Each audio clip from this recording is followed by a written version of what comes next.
Nadine Bernard's story begins in the Mi'kmaq community of Wacomic, across the waters of Waikokomo.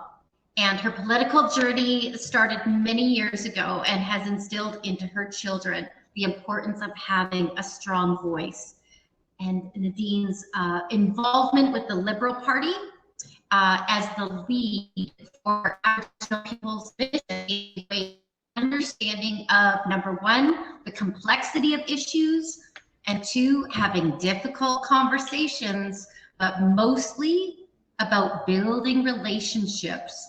And I think that's what we're talking about right now. I'll just finish by saying there's much more, but Nadine has been an incredibly dedicated board member for several community organizations. She's vastly experienced in broad decision-making and strategic planning, as well as advocacy and listening to the needs of Nova Scotians. Welcome, welcome, welcome.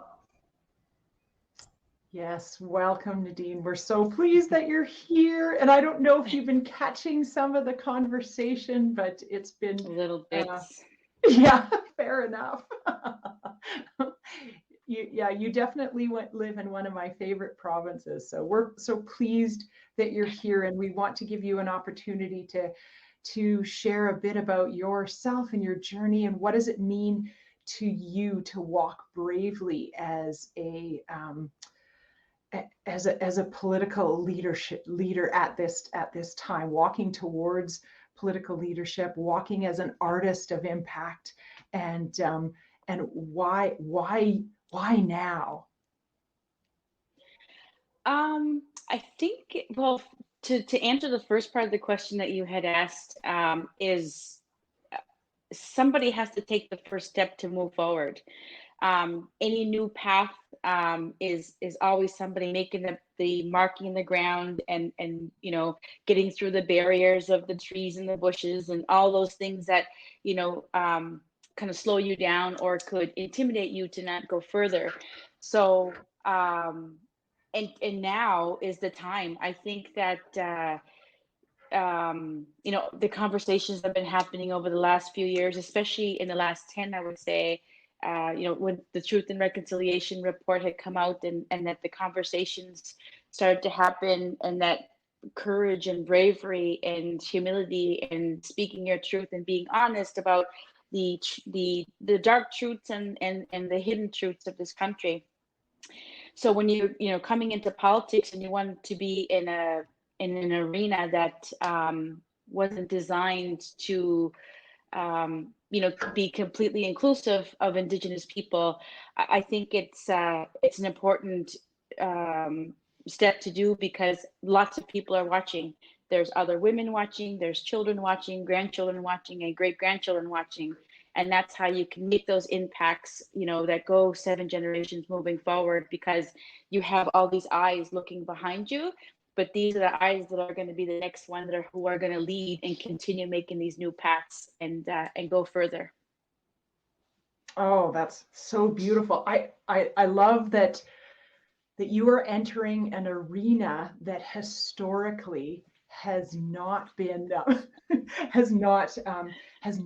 designed to be inclusive, right? And that is as a change maker, that is part of what you're called to do, is to design that path. And like you said, you're working through, you're kind of forging a new path through the forest, and that really does mean walking bravely. Tell us a little bit more about what that experience has been like, and what's present in your life right now. It's a little intimidating. It feels like climbing an icy mountain sometimes. I get to a spot where I feel like I have gotten to a point where I felt like I have progress, and then something will happen to push me back. And that's, maybe not buy-in from our own community sometimes, and, within our own Indigenous communities, feeling like, why is it you? Why should it be you? And so, pulling me back. Or that I don't understand how the whole system works, and being the lone person, right? Being an Indigenous candidate within this space and feeling really lonely, and feeling like I don't fit in completely to spaces and conversations. And so when these really difficult things happen, such as the findings across this country of over 2,000 unmarked graves of children in residential schools, and as a residential school survivor's descendant, generational descendant, you know, no one's asking, no one's reassuring, and no one's, bringing that conversation to the forefront. So things that are important in my community and my people aren't as important, or at the forefront for a lot of other people. Wow. Yeah, I think it's something really interesting that you said around feeling alone at the table, right? And so part of the challenge is to surround yourself with the support that you need, so that you know you're not alone. Because we've actually heard a lot of folks say that, who've been, we heard from Melanie Mark, we've heard from other politicians that have said it's lonely. It feels like you're alone at the table. How do we make sure that we either create a new table, or that those people that we're sending to the table are not alone? Exactly. Just because they open a door to let you into the party doesn't mean that they actually want you at the party. And so being lonely is not that I don't want to be engaged or that I'm disengaged from the conversation or the group. It's that is feeling safe and feeling welcomed, and that the conversations and what you're bringing to it is going to be welcomed. And so it's not that I'm afraid even to be here either. I appreciate it, and I value relationships, and I value conversation. So I think that at least I'm in the door, and being open to having those conversations with people, moving forward. Beautiful. I have a dream that we will have a Canadian ecosystem of Indigenous women in political positions, regardless of party, regardless of level of government, that actually demonstrate and model what is possible when you bring Indigenous value to government, beyond parties, beyond levels of government, beyond geographical boundaries. I wanted to ask you, Nadine, there are definitely some supporters on this call from across the country. I know tomorrow I'm sitting in on an ecosystem of Indigenous women for entrepreneurs, and I wonder what message you might want us to take with us, to feel hands at your back right now, in this journey that you're walking forward with. What would you have us know? How can we support you as we reach out, to perhaps voters in your riding, perhaps beyond that? I'm super curious, what's the message that we can take and help you to amplify? I would say that either to continue doing what you're doing, interspaces that are intimidating, be at tables and conversations where even if you feel like you can't contribute anyway. As an Indigenous person in this country, who we are, and Elder Albert Marshall and the late Regina Marshall had pegged the term two-eyed seeing, so that we, as an Indigenous person, we see it from this perspective and this from a non-Indigenous perspective, and how do we see the same path and the same ending? So I would ask, all the women on the call is to, create a space for other people to follow, and be driven by the strong, Indigenous principles of values of respect and truth and honesty and wisdom, humility, all those things, and not compromise, because women and those following us need to be able to see that as an example in a person of no compromise. When I identify myself, and how I tell my children to identify themselves too is always say who you are first. You are Mi'kmaq first, you are Canadian second, and you are Nova Scotian third. We are older than this country, and next I am in within this country, and thirdly I'm within this province. So if you can do those three introductions of yourself proudly and with no shame, because we shouldn't be ashamed of who we are as a people in this country, even though history has done everything possible to oppress us and make us feel ashamed to identify who we are first. So I would say to the people in the room, make sure that you know who you are first, and your identification is strongly rooted in where you come from. Oh, that's so beautiful, because shame shuts down conversations, doesn't it? Mm-hmm. It shuts down conversations. It leads to people in fear and disappearing and trauma. And when people are in trauma and shame, then they just disappear from the conversation, and those voices aren't heard. That's so powerful. Thank you for that. Tina, I'm curious about what's coming up for you. I know we only have a couple more minutes, and I'm obviously hoping that we're going to have another conversation with you, Nadine. And there's some real things I'd love to dig into, but I'm curious as to what.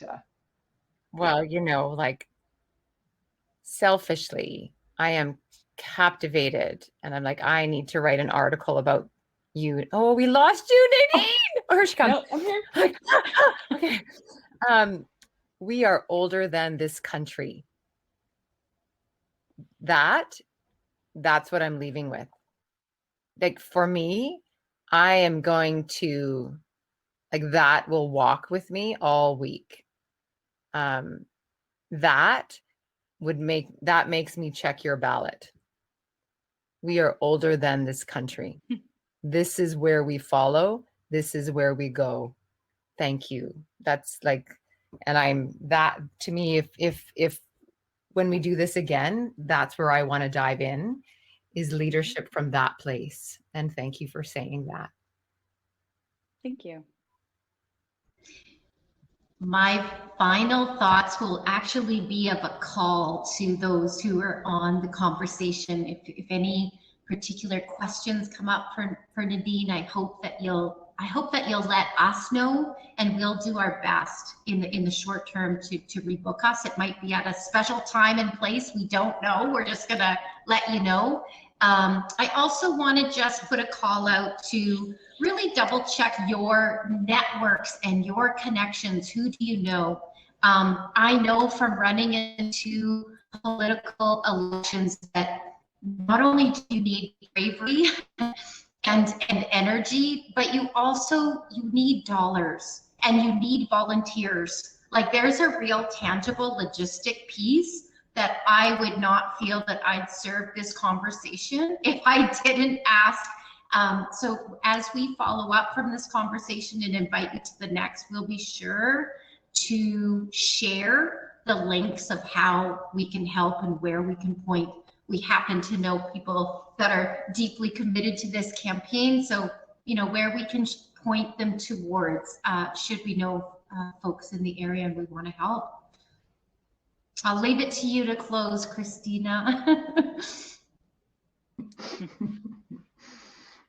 Well, thank you again for being very patient as you have tried to get on a couple times and finally arrived. And we're just going to trust that the next conversation is we're going to have more time to really dig in with you around that the wisdom council and the that seventh generational thinking and your commitment to that in your political leadership. So I'm very much looking forward to the conversation and the bravery that you've brought. And Charlene actually touched on part of the bravery. Part of the bravery is asking for help. I need help. I need volunteers. I need funds, right?